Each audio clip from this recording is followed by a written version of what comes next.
Hello guys, welcome back. In this tutorial I'll show you how to enter Fastboot and Rescue mode on the HUAWEI Ascend Y300.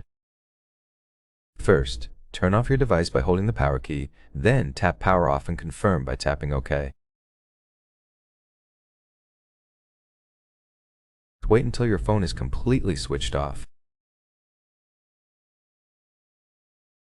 Then use the combination of power key and volume down, hold them simultaneously for a few seconds.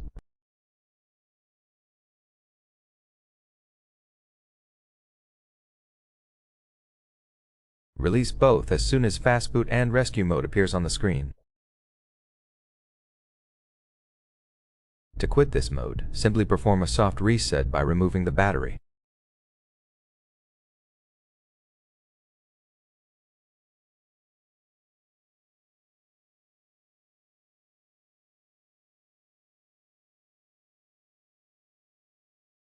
Remove the battery for a few seconds and install it again.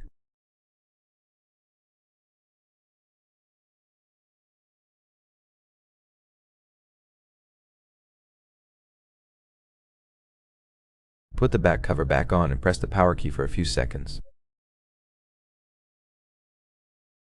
As you can see, the phone is restarting into normal mode. Thank you for watching.